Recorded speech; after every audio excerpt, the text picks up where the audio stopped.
Mis amigos, el programa de hoy está patrocinado por Produzca seguridad en tu empresa de los pies a la cabeza. Comercializadora Prada, todo en quesos y embutidos con la mejor relación precio-sabor. Estación de servicio Terrazas del Club Hípico, calidad y servicio de primera clase. Pastelería del Corso, la pastelería italiana por tradición y excelencia.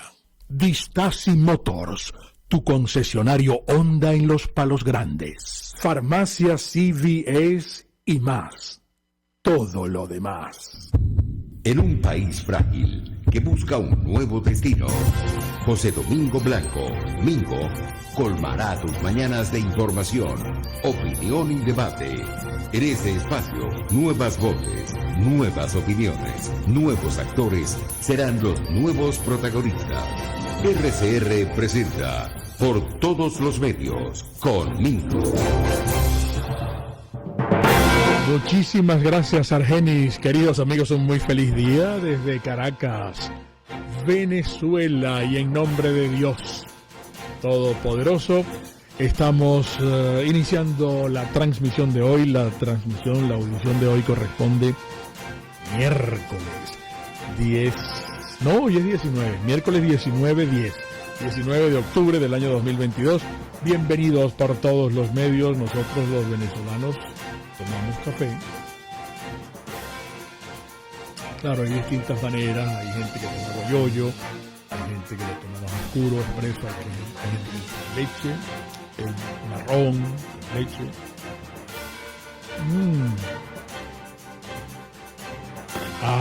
Si es Vila, es mucho mejor. El café de Por Todos los Medios, que lo recomendamos. El café de Por Todos los Medios es cortesía de Vila Café y usted también lo puede disfrutar. Aquí se llama. Ayer Carolina nos hizo entrega del café que habíamos pedido el viernes. 0412-254-2672. Vivero Las Terrazas. Usted tiene aquí este detalle. Yo diría que es como pre-navideño, pero igual puede adornar magnífico una mesa con un mantel blanco, con un mantel rojo, una mesa más pequeña, ¿verdad? Un detalle precioso porque tiene velas. Vean ustedes aquí las velas. Bellísimas, ¿verdad? En el Instagram del Vivero Las Terrazas lo tienen todo, que es Vivero de Terrazas. Buenos días de parte de Jaime Nestares, que está en la dirección general de la estación, Willy Zarcaya en la gerencia de producción de la emisora, Erika Mendoza Tobar en la producción ejecutiva de nuestro programa, Catherine Manzano, Génesis Rodríguez en la producción, Fernando Sosa está en la asistencia de producción y el gran Julio Pinto frente al máster. Amigos, nada te turbe, nada te espante, todo se pasa, Dios no se muda, la paciencia todo lo alcanza. Quien a Dios tiene nada le falta, solo Dios basta. Esto, amigos, se llama Por Todos los Medios, periodismo independiente para ustedes, con nuevas voces, nuevas ideas, nuevas opiniones, nueva Venezuela, gente emergente que cree en la verdad. En una gran emisora, no estamos en cualquier emisora, estamos en una gran emisora, en una señora emisora, pionera de la radiodifusión en Venezuela y pionera también en esto de la radio que se ve. Se llama Radio Caracas Radio. Y saludamos al mundo entero, aprovechamos, porque el mundo entero sabe que nos encuentra a toda hora, en todas las plataformas, a través de RCR 750. Mingo, ¿y qué te dijo tu vecina hoy? Mira, Mingo. Mira, Mingo, ¿quieres otra prueba de que Nicolás va ganando? Argentina liberó al resto de los tripulantes del avión de Emtrasur. ¿Te acuerdas de ese avión, Mingo? Sí, vale. El de carga venezolano, ¿te acuerdas de ese caso? Bastante que hablamos del avión y de lo que transportaba. y del gentío que iba como tripulación que no se justificaba. Ese mismo, Mingo, ese mismo. El avión venezolano que retuvieron en Argentina. Bueno, Mingo, libres, toda la tripulación. Bueno, los 5 que quedaron por liberar, porque ya habían soltado a la mayoría hace como un mes. Resulta, chico, que a los que permanecían presos también les autorizaron la salida de Argentina. Es más, Mingo, cuidado si no están ya en Venezuela, porque me dijeron ayer que salieron rumbo a Bolivia, y supongo que de Bolivia se vendrán para acá. ¿Quieres mejor prueba de que a Maduro le sale todo bien, chico? Esa, Mingo, la liberación de los tripulantes, suerte o billete, no sé, Mingo. A lo mejor las dos cosas. Quizá Nicolás nació enmantillado, mi amor, como decíamos antes, ¿te acuerdas? Mingo, ¿puedes creer que el juez Villena, que al principio, bueno, parecía tan decidido a llevar esto hasta las últimas consecuencias, como que no encontró más motivos para retenerlos, para tenerlos allí? Incluso los iraníes, que supuestamente, Mingo, tenían vínculos con organizaciones terroristas. Sí, señorito, hasta ellos fueron liberados y los mandó para sus casas. Bueno, no a sus casas, chicos, los mandaron en un avión, los mandaron para el país de Evo Morales. Ajá.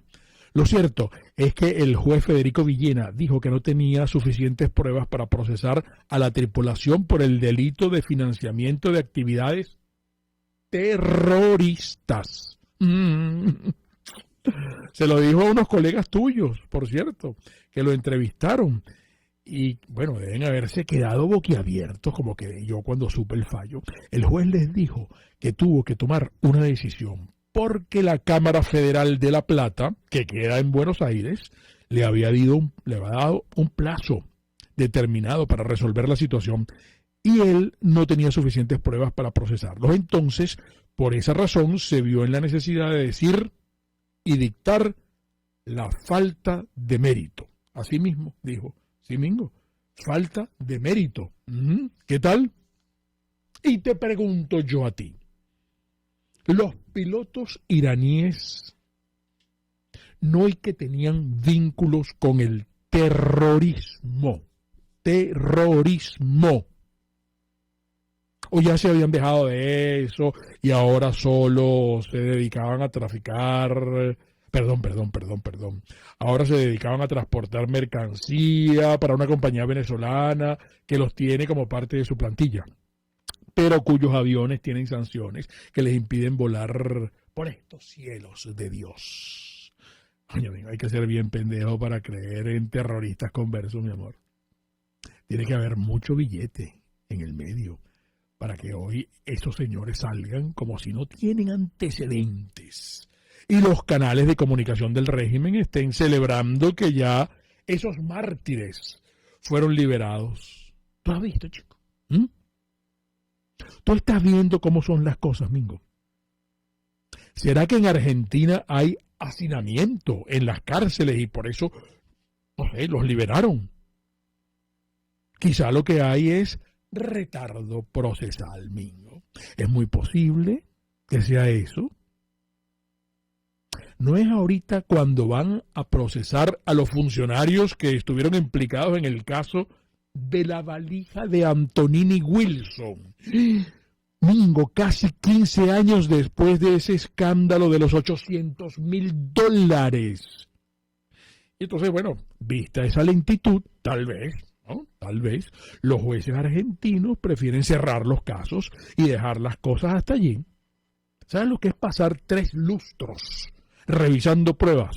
Se olvida uno de que las cosas ocurrieron alguna vez, Mingo, y que los culpables deberían estar tras las rejas.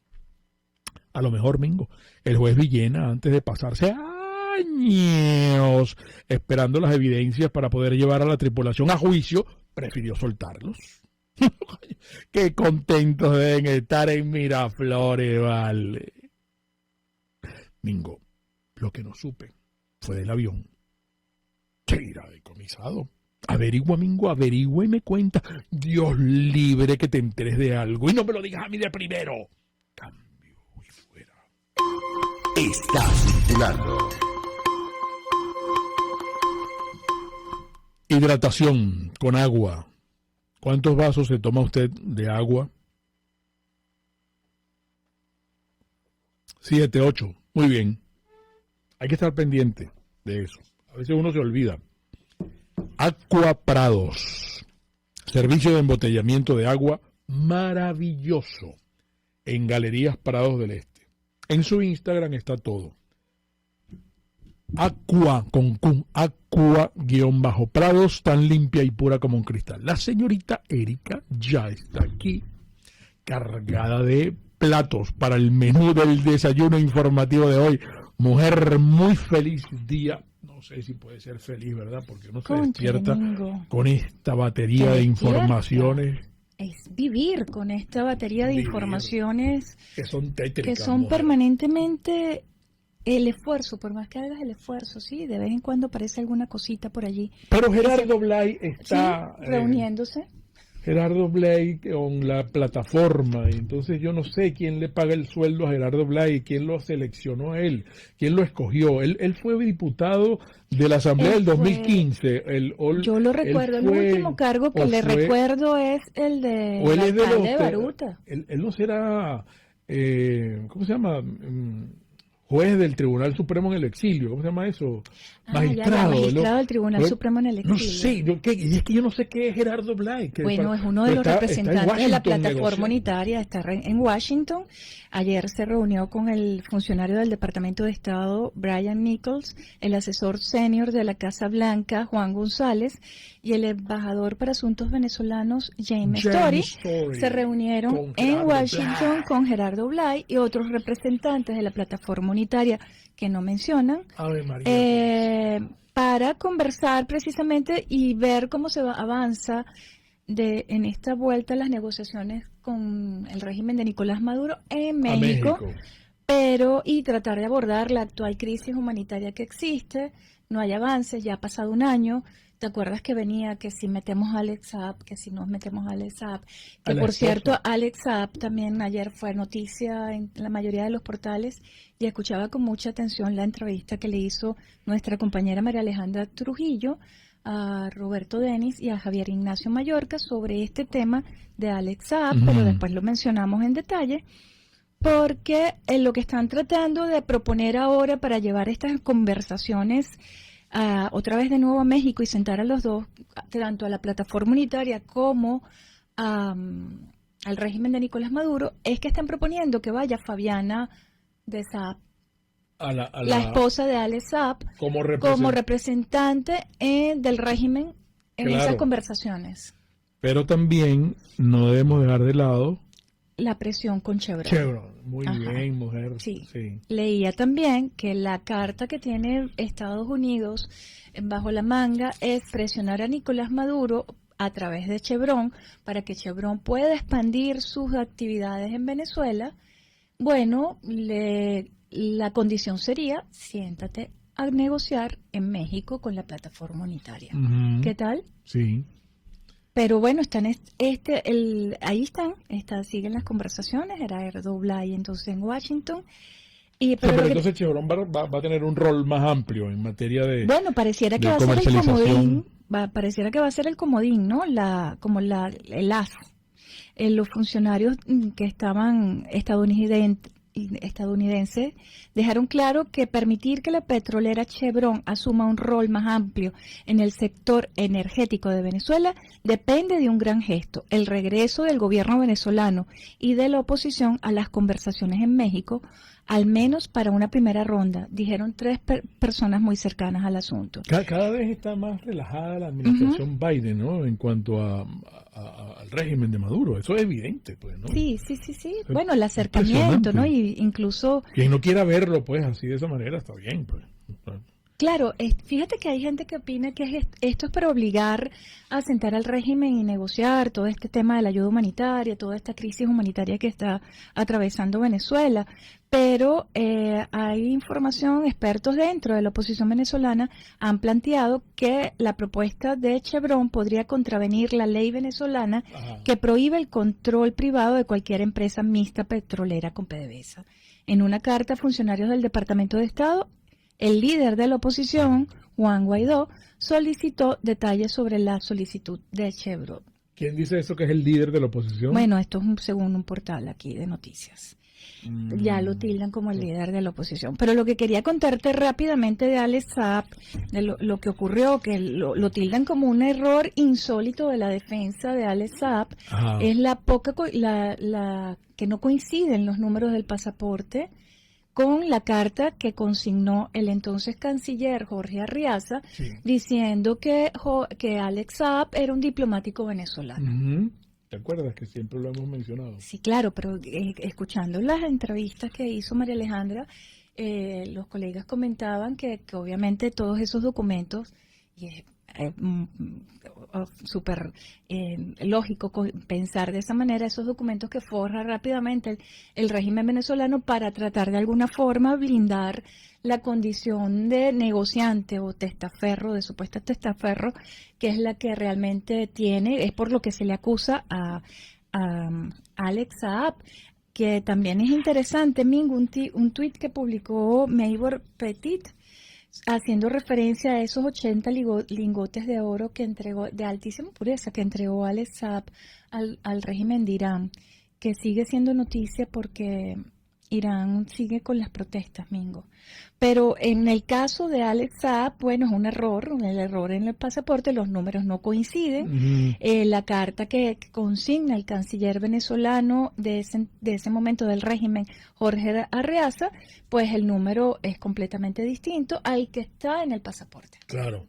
Entonces, además que el pasaporte, lo consideran como un error realmente interesante de la defensa, que es un revés, que podría significar un revés para Alex Saab y su condición en Estados Unidos. Ojalá que no nos sorprenda que antes de diciembre este señor salga, Alex Saab.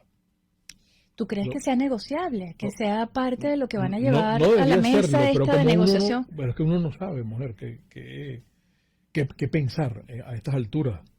Mingo, no me digas que tú crees que las conversaciones se van a restablecer en México.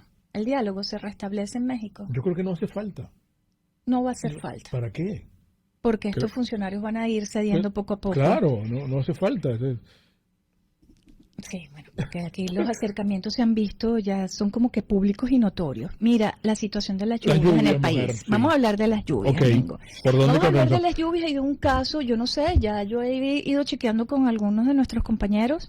El agua que está llegando a las casas, las casas a las que llega el agua a través de los grifos, están llegando turbia, está llegando amarilla, y hay algunos expertos que señalan que es la falta de reactivos y de inversión en las plantas de tratamiento lo que tiene el agua en estas condiciones, ¿no? Además señalaban que siendo Venezuela teniendo unas plantas de tratamiento que son de las mejores de América Latina, están en el último estado del abandono. ¡Qué desastre! Y esto lo quiero unir con lo que está pasando con las lluvias, Mingo. Hay alerta en 7 estados. Sí. Hombre, la situación con las lluvias va a continuar. Sin embargo, el INAMED, porque ayer creo que circuló como una especie de rumor de es que hubo mucho nerviosismo de nuevo en el Castaño, porque bajaron.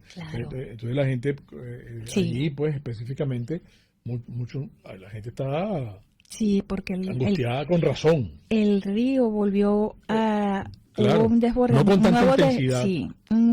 Una nueva crecida en la quebrada Palmarito. Y se ha visto los helicópteros, la gente cómo rescatan a la gente que está en las platabandas, en los techos. Pues, están evacuando, según información del ministro de Interior del régimen, Remigio Ceballos, han efectuado más de 300 rescates terrestres y aproximadamente 12 rescates con helicópteros. Están pidiéndole a la gente que intente llegarse por sus propios medios al Hotel Pipo que mencionábamos. Que ayer, lo convirtieron como una especie me imagino que lo habrán habilitado como refugio, pero que la gente intente, la que puede, intente llegar por sus propios medios, sino que se suban a los techos de sus viviendas para ser rescatados. El paso sigue cerrado con Choroní. Hay una situación de desbordamiento del río Noguera en el estado Carabobo que afectó más de 80 familias. Pero Maduro anuncia una reestructuración urbana a propósito de las lluvias. Imagínate tú qué manera de gerenciar el país.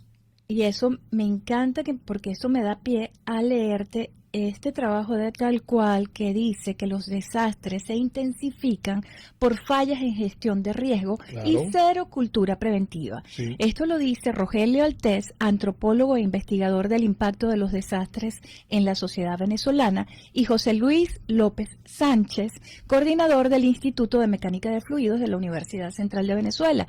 Ellos coinciden en que las lluvias en Venezuela tienen una regularidad y hay maneras que pueden identificarse y medirse, pero hay fallas institucionales del Estado que obvian hacer el registro del comportamiento de las lluvias, de la naturaleza, y desarrollar políticas públicas, incluyendo que no hay cultura preventiva. Fíjate. Y Nicolás Eso Maduro me lo ha dicho mi vecina desde hace tiempo. Está insistiendo en esto. Nicolás Maduro dice que hay que hacer una reestructuración urbana, aseguró que las clases habían comenzado, que van a comenzar las clases en tejería. Hay muchos cultivos que se han perdido también, ¿no? Hay mucho el del maíz.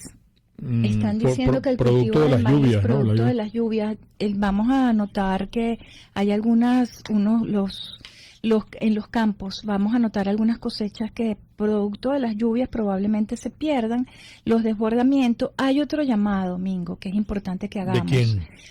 Tú puedes creer que así como nos contó el señor que conocemos, que fue quien perdió al familiar, a la muchacha que estaba embarazada con el deslizamiento, la que quedó tapiada en Hoyo de la Puerta. Hoyo de la Puerta. Bueno, Mingo, la gente en Maracay está denunciando que los delincuentes están haciendo de las suyas en el Castaño. Sí. Les están desmantelando las casas. Se están metiendo para robarles las cosas que quedaron tapiadas y dañadas, pero la delincuencia está cometiendo saqueos en esta zona, que es una zona de desastre, pero que vemos como la delincuencia que no tiene, que es indolente, que está saqueando las propiedades. Y la gente en el Castaño está pidiendo apoyo, ayuda y presencia policial. ¿Autoridad? Está pidiendo presencia policial. Ya como para cerrar, Mingo, teníamos ¿Tienes información de lo que pasó en el restaurante de las Mercedes? ¿Qué caramba, fue lo que pasó allí?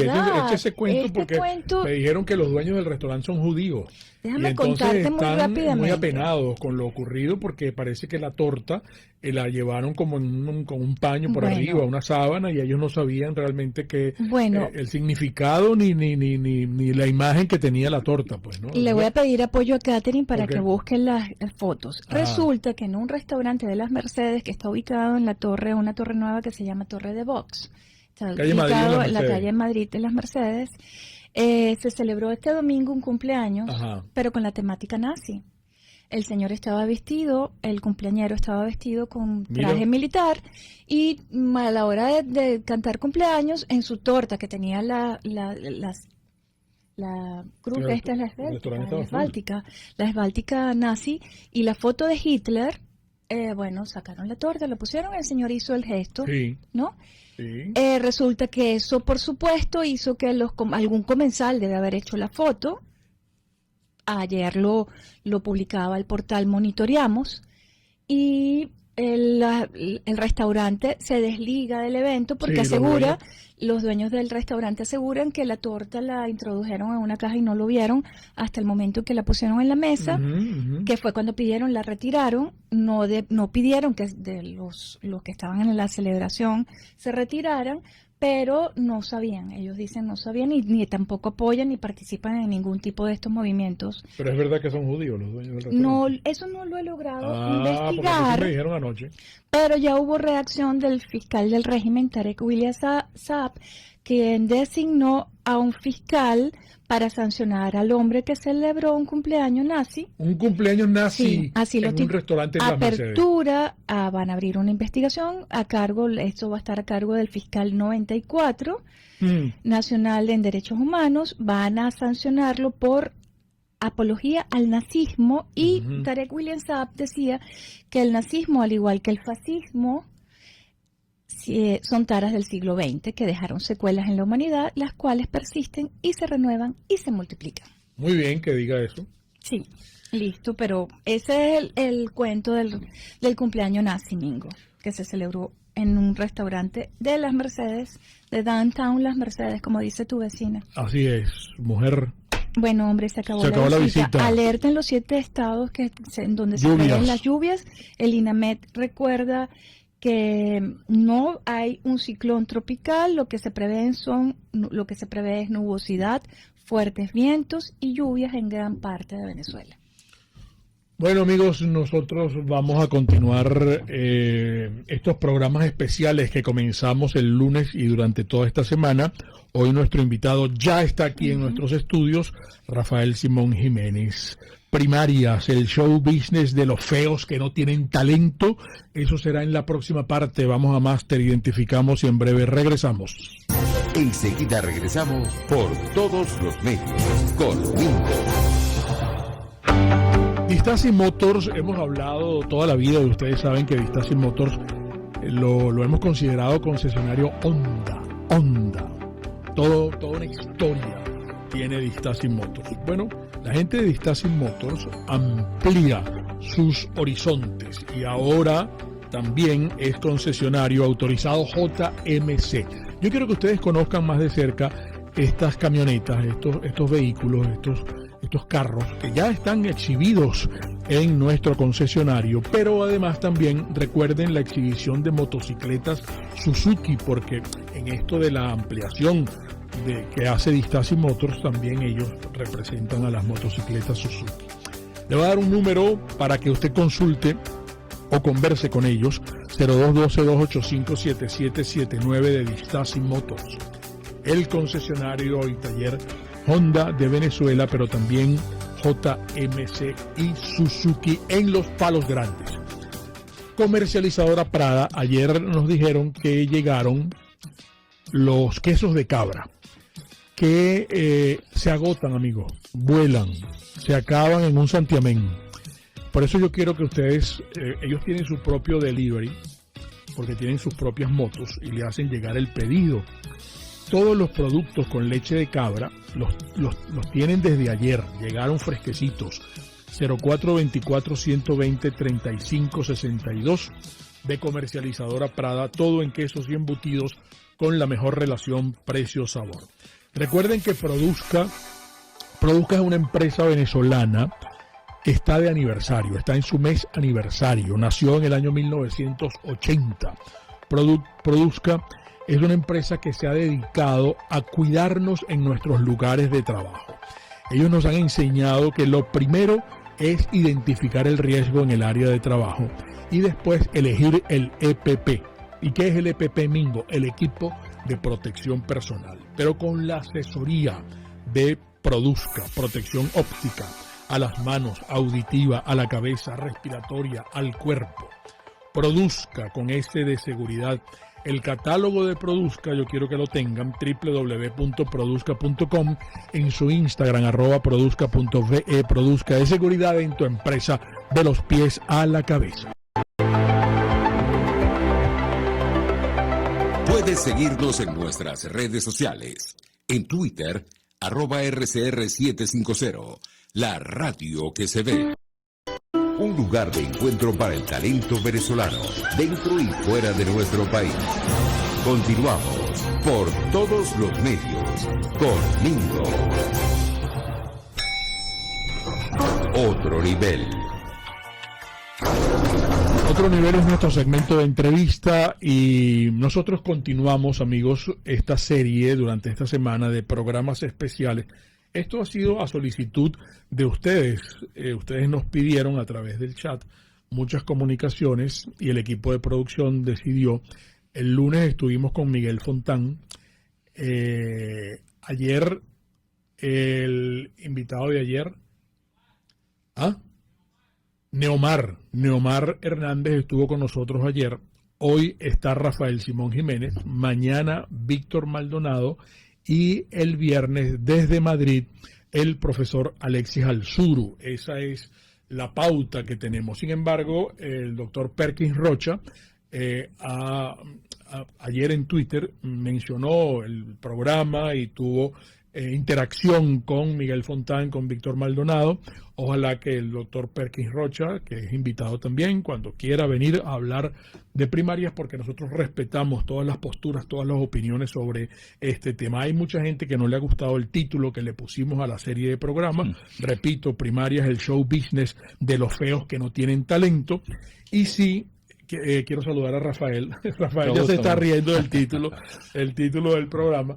Rafael, ustedes lo conocen, político de una gran trayectoria.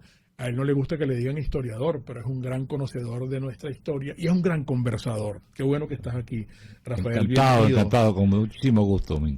Mira, las primarias, vamos a meternos en el tema de frente, porque me hubiese gustado hablar contigo del 18 de octubre, que fue ayer, sí, de muchas cosas, pero bueno, vendrás pronto más a menudo. Mira, las primarias, aquí los oyentes, esto lo recoge el equipo de producción, se consideran unas prácticas electorales que convocan los partidos políticos para elegir aparentemente un candidato que se pudiese medir con Maduro en el 2024. Ahora la gente se pregunta, ¿cuáles partidos son esos?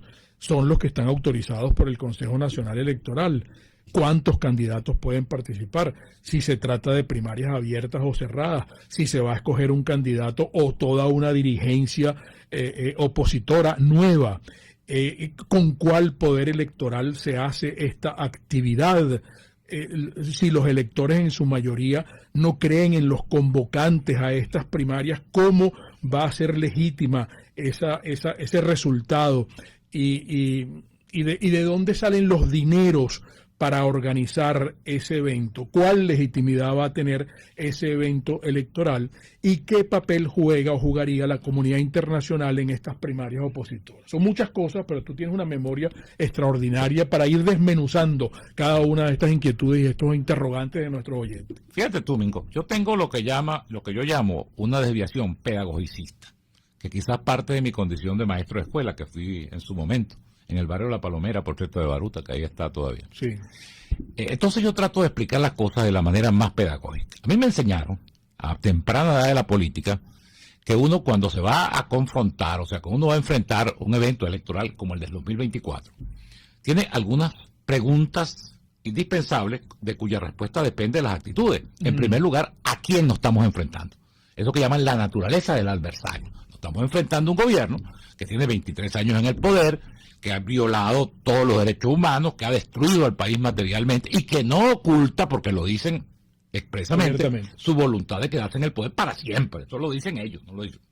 Primera característica, esa es la característica de quien tú te vas a confrontar. Tu situación, entonces vienes tú a autoanalizarte.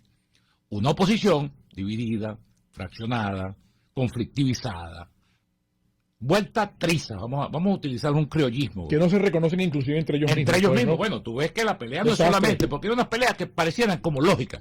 Por ejemplo, cuando aquí hay algunos partidos que están judicializados, los acusan de alacranes, uno dijera, bueno, puede ser, a mí no me gusta estigmatizar a la gente con ese tipo de calificativo, pero evidentemente que hay una gente que juega con el gobierno. Claro, vamos a decirlo, eso es más o menos obvio. Pero cuando tú te metes en la propia oposición, consecuente, entre comillas, o sea, la oposición claramente enfrentada al gobierno, entonces también tienes una diferencia. Imagínate tú lo que está diciendo María Corina Machado, que ella va a las primarias no para escoger un candidato, no para liquidar esta dirección política que ha cometido todos los errores y que además se ha robado los reales del gobierno interino y todo aquello. No, y además dice que las va a ganar.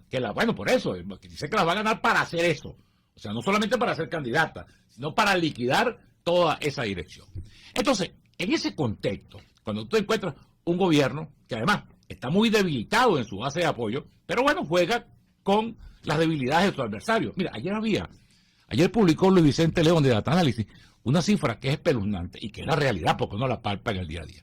Hay un 75% de venezolanos que quieren un cambio, por lo menos, porque la situación de Venezuela es desastrosa, pero solo el 7% de ellos cree que ese cambio se va a producir. Es la situación de desconcierto, desesperanza, de frustración a la que ha conducido error tras error durante estos 23 años que han pavimentado la permanencia del chavismo en el poder. Entonces, a la luz de esto, para entrar en el tema grueso, Uno se pregunta, ¿son las elecciones primarias el mejor mecanismo para afrontar el reto de producir un cambio político, una transición política en el 2024? Yo particularmente me contesto, yo creo que no. Yo creo que habría que cumplir... Tú no eres partidario de primaria. Yo creo que habría que cumplir unas tareas previas que tienen que ver precisamente con, vamos a decir, con los dos desafíos que tiene la oposición, esa oposición tan fraccionada, tan diversa, tan policromática. En primer lugar, buscar cómo acercar posiciones desde el punto de vista de lo que pudiéramos llamar la oposición política, que son un conjunto de partidos que en su totalidad no suman más del 13% del país.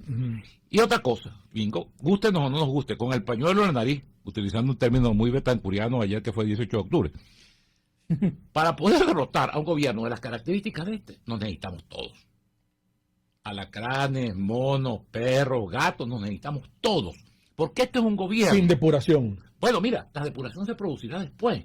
Nosotros tuvimos la experiencia en todos los países del mundo, las transiciones, pero en Venezuela, porque nosotros siempre buscamos que si la transición española, que si Sudáfrica... No, en Venezuela. ¿Por qué fue posible el 23 de enero y el derrocamiento de Pérez Jiménez? Porque fue capaz de conformarse un amplio frente que iba desde la Iglesia Católica hasta el Partido Comunista. Todo. Después vinieron las diferencias, después viene la ruptura, después vienen los delindes. Después cada quien puede, desde su punto de vista, aspirar lo que quiera. Fíjate tú, Mico, yo siempre pongo este ejemplo. Cuando aquí llegó Chávez al poder en 1998, había una nueva generación. Los medios de comunicación, los políticos se portaron muy mal y por eso el pueblo los repudió. Pero hubo una campaña evidente también de descrédito de la política. De eso que se llamó la antipolítica, que creían que ellos iban a ser los beneficiarios de esa destrucción de la política y resulta que se atravesó esa tonterita que se llamó Hugo Chávez por el medio y se los llevó a todos por delante. Pero fíjate tú, ahí se produjo, vamos a decir, un corte generacional. Entonces hubo una campaña, todo el que tuviera un pelo de cana, como lo tenemos tú y yo, abundantes, pues ese había que sacarlo, porque ese era dinosaurio, ese era protosaurio, ese era del paleolítico inferior, y vinieron estos jóvenes, entonces jóvenes, porque entonces el señor Leopoldo López tenía 22 años, el señor Capriles tenía 23 años, esos tienen ahora más de 50 años. Sí, tienen 23 años perdidos de su vida, y que nos los han hecho perder el conjunto de los venezolanos, precisamente porque han antepuesto sus ambiciones, sus aspiraciones, sus cosas pequeñas y subalternas. Mira, yo siempre pongo un ejemplo. En 1957, Pérez Jiménez estaba obligado a convocar unas elecciones en Venezuela, por la constitución que él mismo había aprobado en 1953. Y en ese momento, aquel liderazgo preclaro, integrado fundamentalmente como referente por Rómulo Betancourt, por Rafael Caldera, por Roberto Villalba y por Gustavo Machado, todos chicos se pusieron de acuerdo y dijeron, si hay elecciones en Venezuela, el candidato es Rafael Caldera, porque era el único líder que estaba aquí en el país, el candidato de todos. Así como como el 30 de noviembre de 1952 se había logrado desbancar a la dictadura de las elecciones de la constituyente cuando Jovito Villalba se convirtió en el adversario de todos. Entonces, digo yo, haciendo un poco de exageración pedagógica en este caso, eso es como que Rómulo Betancourt le hubiera dicho a Rafael Caldera, no, vamos a contarnos, ¿por qué vas a ser tu candidato? Si Acción Democrática es mucho más grande que COPEI. O sea, era un liderazgo que anteponía los intereses del país. Porque es que aquí hay que desprenderse de esa tontería. Pues es que se van a poner viejos. O sea, vamos a morir uno, otros se van a volver ancianos. Tú eres partidario de un consenso. De un consenso. Y que se ¿Cómo sería eso? Sin que dejemos de hablar de las primarias. Porque estamos analizando esta semana las primarias. Claro. Es que las primarias, en principio, aparecen como un mecanismo muy democrático. Claro. O sea, en apariencia. Pero yo lo he dicho, mira, Mingo, una tonterita para que la gente lo piense. Yo trato, por eso te digo, de despertar en la gente, utilizar eso que llamaba Sócrates la mayéutica, el parto de las ideas, que la gente reflexione y que la gente tome su decisión. ¿Cuántas personas pueden ir a una primaria opositora, incluso abierta? Vamos a suponer, todos los venezolanos tienen derecho a votar en las elecciones primarias de la oposición. Votará 1 millón de personas. Creo que estoy exagerando. Eso sería el 10%. Eso sería el 10% de la población. Sí, más o menos. Más o menos. Ahora, si tú haces una encuesta bien hecha, las encuestas en Venezuela han caído en el descrédito porque por la manipulación posterior a las encuestas, generalmente, porque el que la manda a hacer después la utiliza como la quiere utilizar. El encuestador la hace correctamente, el encuestador le entrega la encuesta a su cliente y el cliente hace con eso. Si tú haces una encuesta bien hecha, esa encuesta bien hecha, estratificada, con todos los mecanismos de rigor metodológico, esa encuesta te va a revelar lo que quiere el 100% de la población. Estadísticamente, probabilísticamente. No quieren saber nada de esta cuestión. Y yo no conozco, mira, como tú lo dices. Están en otra nota. En esto ya me decía un amigo mío un poco lo que tú insinuaste en esto. Me dice, chico, no sigas diciendo eso que tú no eres historiador, si tú eres mejor historiador que muchos, halagándome, ¿no? Claro. Generosamente, ¿no? Pero yo utilizo la historia, pues yo lo que soy es fundamentalmente un político, un tipo que está desde niño en la política. Pero la historia no se repite, chico. No se repite, pero sirve. Las experiencias históricas, hay contextos diferentes, tú no lo puedes aplicar mecánicamente, pero sí lo puedes tomar como referente. No hay un solo proceso de elecciones primarias cumplido en Venezuela a lo largo de la historia democrática que haya sido exitoso. Y te comienzo... ¿Cuáles recuerdas tú? Mira, chicos, el primero, que fue las elecciones de base, como llamaban entonces, ni siquiera primaria, no de base, que hizo Acción Democrática en 1967. Claro, pero eran internas de los partidos. Claro, bueno, donde terminó dividido Acción Democrática entre Luis Prieto y Gonzalo Vargas. Claro. Pero después se han hecho otra. Mira, Eduardo Fernández, mi querido amigo con el que yo hoy en día comparto proyecto político, se midió en el 92 con Osvaldo Álvarez Paz en unas primarias abiertas. Osvaldo, por cierto, Eduardo creía que tenía, y yo también creía en ese momento que Eduardo las ganaba porque Eduardo tenía control del partido. Pero como las hicieron abiertas, y Osvaldo hizo una cosa muy original y que se vale en política, que fue insinuar que si él ganaba, Caldera lo iba a apoyar a él, que era el problema que tenía Copey en ese momento. Claro, de la división Con Caldera. Bueno, ¿en qué terminó eso? En que ganó Osvaldo y ganó Caldera, perdió Copey. Bueno, en el 2012 la oposición, vamos a cosas más recientes, porque la gente no dice, esa es la prehistoria política. En el 2012 se hicieron unas elecciones entre varios que ganó Capriles, y Capriles perdió 2 veces. Sí. Bien, yo creo que hizo una buena gesta, yo no estoy en eso, digamos, haciendo ningún descrédito, yo creo que Capriles ha sido buen candidato en el momento en que compitió. Pero las elecciones primarias, colocadas en el contexto de fraccionamiento, de atomización, de conflictivación que tiene hoy en día la oposición. No son convenientes. Mira, mano, lo que haría sería atizar. La oposición tiene primero que buscar resolver 2 cosas. La que yo te decía de ver cómo acerca posiciones en esa diversidad tan grande, y otra peor que esa, o más importante que esa, por decirlo correctamente, que es la reconexión de los políticos con el país. Porque lo que revelan todas las encuestas es que la gente hoy en día no quiere saber nada de la política. La gente está obstinada de ese gobierno, la gente está muriendo de hambre, la gente está pasando mucha necesidad, pero la gente siente que esos políticos no van para ninguna parte, que la han engañado tantas veces. Es una tragedia. Bueno, es una tragedia. Es una tragedia. Es un país, porque además todo eso funciona a favor del gobierno. Este gobierno, cuando tú lo mides, tiene el 20% o menos de apoyo popular. Pero por supuesto se sostiene sobre la desesperanza, porque la desesperanza, ¿a qué conduce? A la abstención fundamentalmente, a que la gente no vea en el voto un instrumento de cambio. Y a la abstención, y por otra parte la responsabilidad de los políticos, que es la división. Sí. El gobierno viene ganando. Mira, ¿cómo ganó el gobierno en esas elecciones tan polémicas que fueron las del 2018, cuando compitió Henry Falcón, con que ha podido ser otro candidato? Henry Falcón compitió porque no hubo otro candidato de la oposición, con el señor Maduro. Bueno, chicos, ok, está bien. 60% de abstención. Ganó la abstención, ganó la abstención. Bueno, ganó la abstención y siguió gobernando Maduro, siguió destruyendo el país, acabando con Venezuela. Porque la abstención, este gobierno, ¿qué va a procurar? Y tú lo ves claramente, porque estos tipos juegan duro a la política.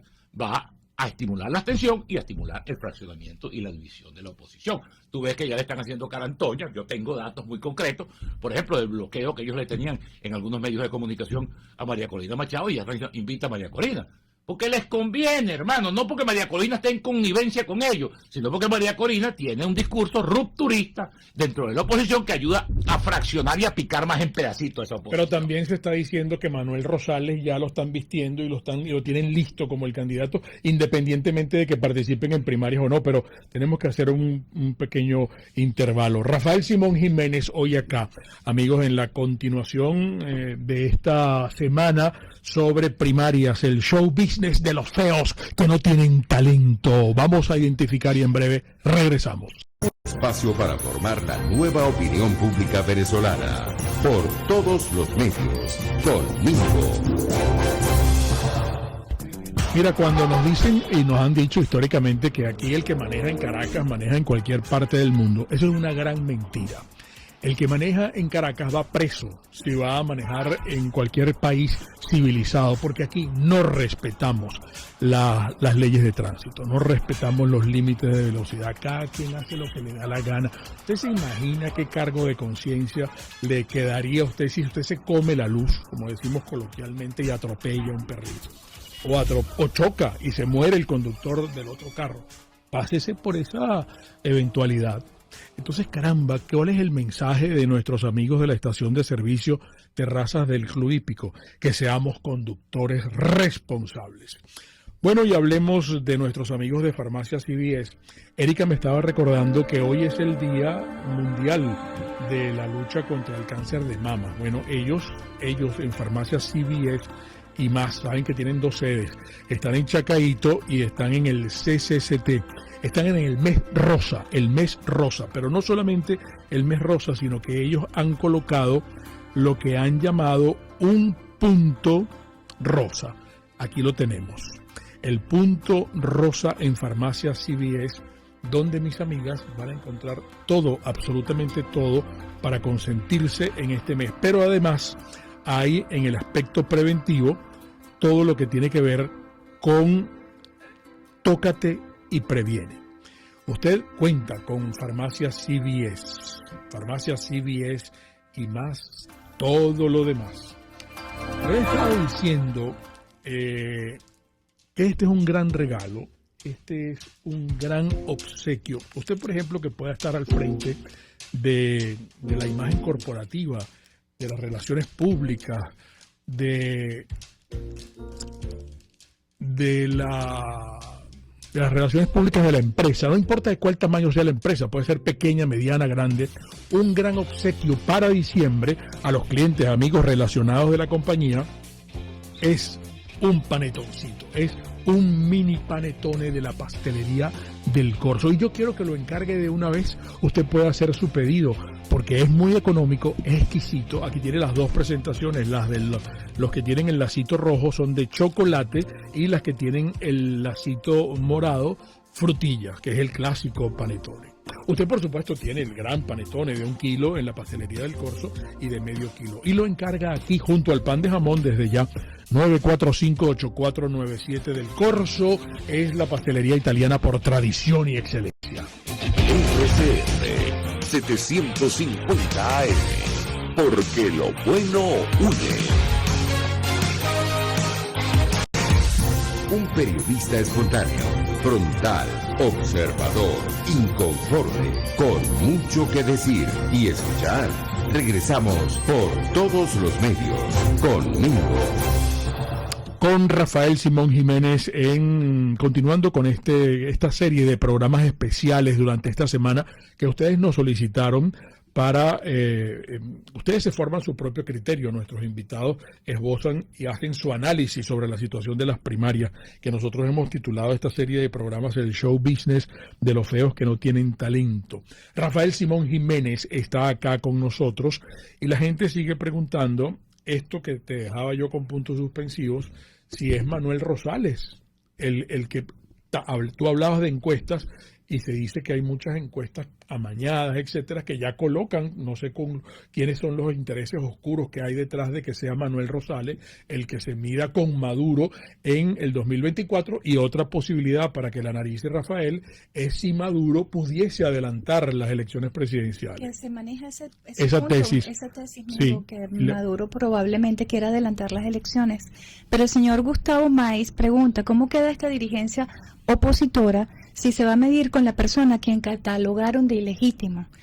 También quieren saber, aquí le preguntan, ¿en qué consiste ese consenso del que usted habla? Y quiero mandarle un saludo muy especial a quien se identifica como Luis 3H.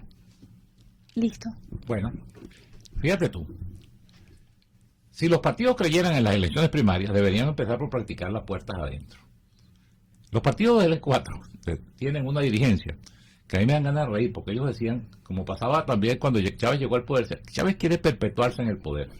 Salas Romer, a quien yo respeto mucho, padre e hijo, tenían ya 10 años cuando Chávez llegó al poder como gobernadores de Carabobo.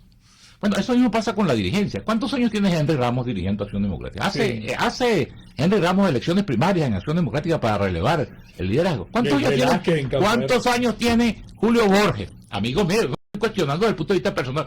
O Enrique Capriles, bueno, toda la vida dirigiendo. Lo mismo Manuel Rosales. Manuel Rosales, que es amigo mío y bien amigo mío, es un viejo caudillo, digamos, de raigambre Acción Democratista, porque Acción Democrática eternizó con estas prácticas indebidas internas, una dirigencia que era prácticamente inamovible a lo largo de toda la historia. Entonces, pero tú debías tener cuidado con eso que dices amigo y amigo y amigo, pues son tipos cuestionados, los que has mencionado. Eso ¿no? mencionan aquí en el chat.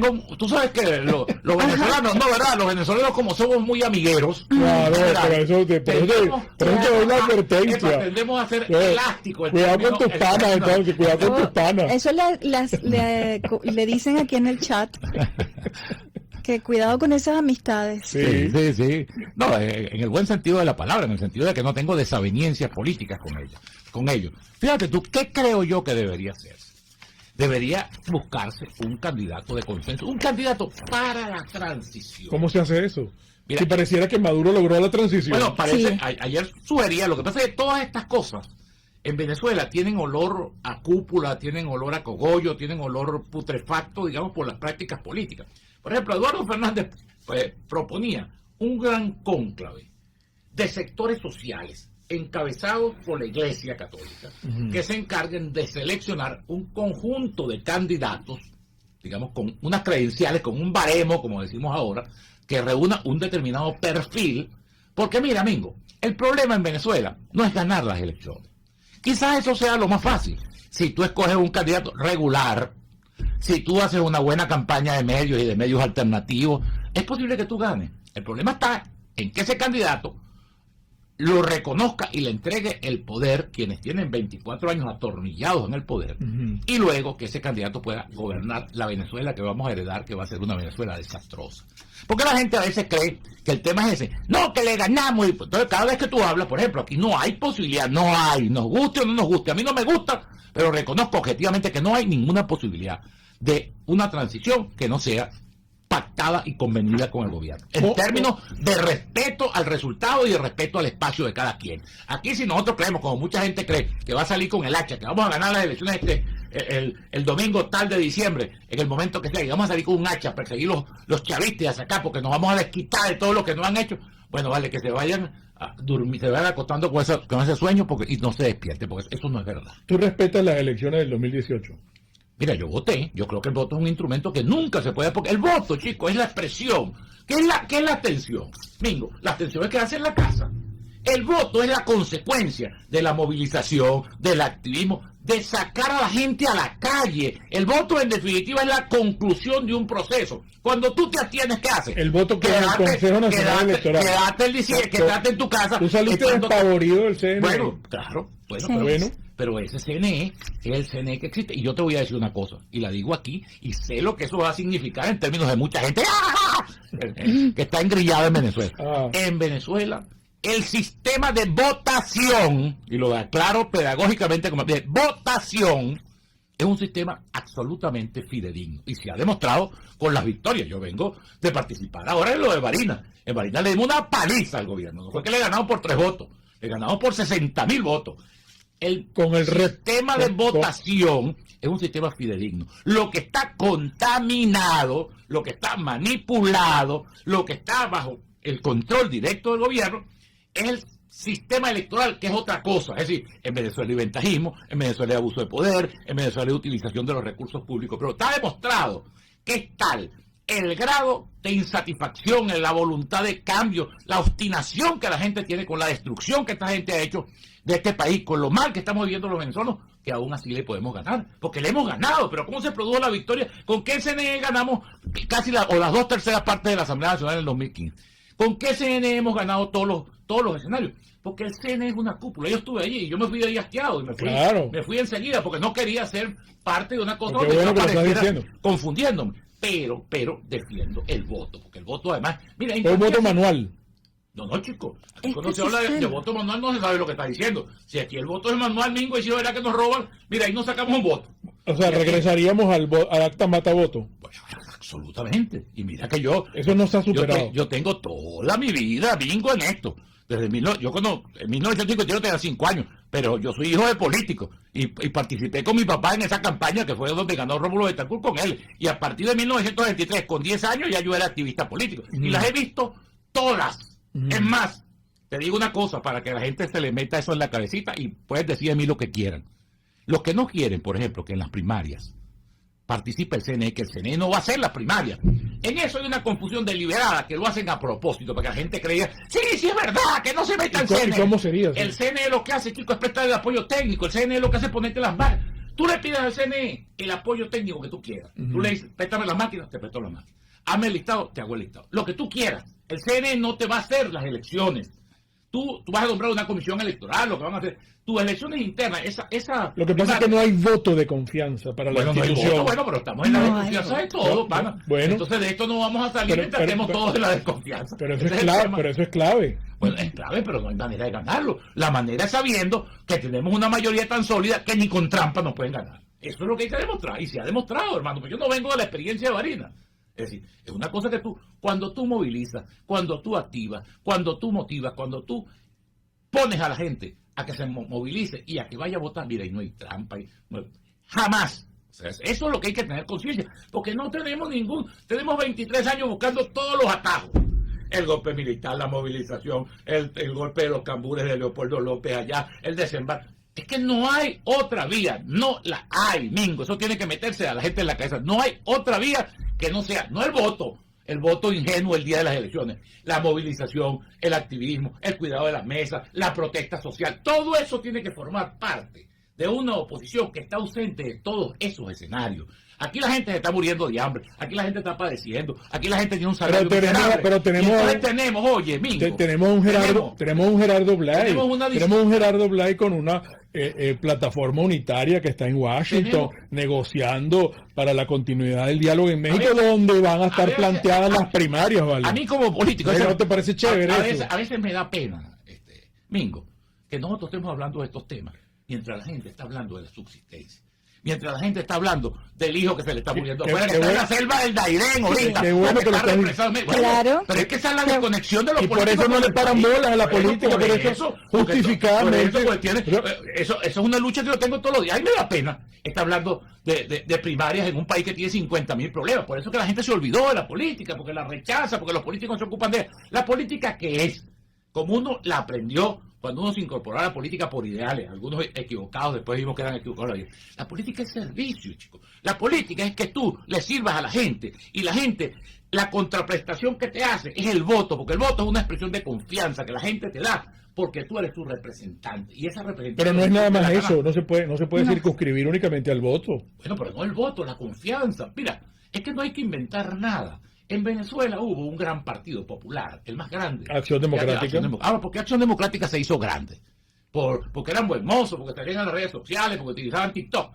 No, hermano, se hizo grande porque Rómulo Betancourt ideó un país para que estuviera clavado en el tejido social venezolano. Entonces Acción Democrática estaba en los sindicatos, en las ligas campesinas, en los colegios profesionales, en la iglesia, en todo. Y la gente votaba por los adecos, no por la Blanca ni por Juan Bimba, votaba por los adecos porque los adecos eran los dirigentes legítimos. Acción Democrática se formó en cada pueblo en los años 40. Bueno, porque el referente de Acción Democrática en cada pueblo era el maestro de escuela, era el telegrafista, era el pulpero, era el farmacéutico, era gente que le servía, que con desprendimiento de su comodidad y de su patrimonio familiar y personal le servía a los demás. ¿Y qué pasó? Porque se desdibujó. Eso se fue pudriendo poco a poco y se pudrió. Y fíjate tú, es que la llegada, eso es otra cosa que es como esotérica. Ay, no, llegó Chávez, Dios no mira para el cielo, es una penitencia que está... No, vale, la política se pudrió y la gente votó por Chávez. Y sigue podrida. No, más podrida que nunca, porque no han aprendido nada. Tenemos 23 años en esta desgracia, en esta tragedia, en este holocausto, en este genocidio social, y los partidos siguen igualitos como eran antes. Tú lo ves entonces queriendo que si la maquinaria, que si los cuadros, que si los otros, chiquiticos, cada vez más chiquiticos, cada vez más micrométricos, irrelevantes, insignificantes, porque no son capaces de entender que la política es para servirle a la gente. Aquí en vez de estar discutiendo, estamos a 2 años y 2 meses de las elecciones, si las elecciones el gobierno va a hacer las elecciones cuando le convenga. Sí. Más adelante que las puede adelantar. Las puede adelantar y las puede atrasar, según sea la situación. Pero nosotros podemos, estos 2 años y 2 meses que nos quedan, vivir primaria, los que están con la primaria, los que están contra la primaria, hermano, y los problemas del país, y el sufrimiento de la gente. Es que mira, a mí me parece eso, a mí eso me indigna, te lo digo como usted, y esa es una discusión que yo tengo incluso en el propio cuerpo político, grupo político al que yo pertenezco, porque es igualito. ¿Y qué hacen ustedes en ese cuerpo político? Es igualito. ¿Se ponen a ayudar a la gente? Bueno, chicos, por lo menos. ¿O nada más lo discuten? Bueno, no, lo discutimos, no estamos, yo soy un farsante si ya que estamos en el tejido, no, claro. No, pero ¿Cuál es tu responsabilidad? Pero tratamos de vincularnos por la vía de la opinión a los problemas de la gente. Es lo que te estoy diciendo. Mira, aquí hay un sufrimiento. ¿En las universidades? ¿Tú crees que...? No, eso es élite. No, eso no es élite. ¿A dónde van a hacer esos diálogos? No. Esas conversaciones. No son conversaciones. Esos conversatorios. Son opiniones. Ajá, que pero se divulgan. ¿a dónde las dan? Por las redes que se divulgan. Nosotros tenemos a Mercedes Malavé, que opina bien. Nosotros tenemos al propio Eduardo Fernández, que es un referente del país. Nosotros tenemos a Miguel Pardo. Nosotros tenemos una serie de voceros. Perdona ese término tan importante que ahora se usa mucho, influencers, que tienen, pero yo siempre insisto en que nosotros no podemos estar de espalda a la realidad del país. Es lo que te digo, mira, ¿tú crees que hoy, quién se acuerda en Venezuela de la gente que está taponeada? Porque eso es el tapón del Dairén. ¿Quién se acuerda en Venezuela de los venezolanos expulsados que están allí en el sur de México sin saber qué van a hacer? Entonces, vamos a estar nosotros. ¿Quién se acuerda de 7 millones de venezolanos que están pasando roncha en el exterior? ¿Quién se acuerda de la gente que se está muriendo de hambre aquí interno? La gente que se está muriendo hoy, que es el día, esta mañana oía yo del cáncer, de la prevención del cáncer de mama, la gente que se muere porque no tienen tratamiento, porque esta mañana oía yo a una persona de la sociedad anticancerosa decir, por ejemplo, que un tratamiento, el más barato, te puede costar $8,000 entre radioterapia, quimioterapia y prevención. ¿Cuánta gente se muere? ¿Quién va a tener $8,000 aquí por un tratamiento? Entonces, bueno, estos son los problemas reales de la gente, Mingo. Mientras nosotros estemos en nuestro mundo, la gente repudió a los políticos en los años 90 y trajo a Chávez, porque los políticos se habían colocado de espaldas a la gente. Y siguen cada vez más de espaldas, pero además siguen cada vez más desgastados. ¿Y tú qué crees tanto en el voto? Si se dan las primarias, ¿tú vas a votar en esas primarias? Yo no sé si en las primarias, pero yo voy a votar por el candidato que se escoja para contender con Maduro. Eso sí lo tengo yo clarito. Yo al chavismo ni me voy a tener, y mucho menos voy a votar por un candidato del gobierno que ha arruinado y que ha acabado con Venezuela. Se nos acaba el tiempo. Falta mucha agua por pasar por debajo. Tu reflexión final de estos programas especiales. Mira, un llamado a la reflexión del liderazgo y a que antepongan los intereses del país por encima de sus intereses parciales, de sus partidos, de sus banderías, de su sectarismo, de todas esas estupideces que han hecho que la oposición política se minimice y que hoy en día sea irrelevante, aún con el 80% del país que quiere cambio. Esa cifra hay que metérsela aquí en la cabeza, la cifra de Luis Vicente León. 75% del país quiere cambio, pero solo 7% cree que ese cambio se va a producir. Lo que expresa una inmensa desconfianza, un inmenso rechazo a la conducción política y al liderazgo que existe. Ahora, eso debería ser un aldabonazo, una pedrada en la conciencia de quienes están dirigiendo la oposición en Venezuela, ¿no? Ojalá, yo particularmente no creo, yo tengo el mismo escepticismo que tú, esos son como solía decir mi querido amigo y admirado amigo Teodoro Pecó, son como los borrones, ni aprenden ni olvidan, ¿no? Pero bueno, uno siempre tendrá la ilusión y siempre levantará la voz, así sea antipático, así se parezca que uno es demasiado cáustico, pero yo no tengo otra manera de hacer la política, porque yo trato siempre, en mi vida y mucho más a esta edad ya, de ser auténtico y de decir las cosas en las que yo creo, gústele. A uno le gustará y a otro no le gustará, como la mayoría de las cosas en la vida, ¿no? Y el programa está a la orden, vale. Mucho gusto, lindo. Qué bueno, Rafael Simón Jiménez. Se quedan algunas cosas en el tintero. Sí, pero será en la próxima parte. Las interpretaciones finales de todo lo conversado hoy acá, como siempre de ustedes. Y recuerden, el comunismo te quiebra las rodillas para que tengas que darle las gracias por las muletas. Hasta mañana. RCR presentó Por Todos los Medios con Mingo. Mis amigos, el programa de hoy estuvo patrocinado por Produzca seguridad en tu empresa de los pies a la cabeza. Comercializadora Prada, todo en quesos y embutidos con la mejor relación precio-sabor. Estación de servicio Terrazas del Club Hípico, calidad y servicio de primera clase. Pastelería del Corso, la pastelería italiana por tradición y excelencia. Distasi Motors, tu concesionario Honda en Los Palos Grandes. Farmacia CVS y más. Todo lo demás.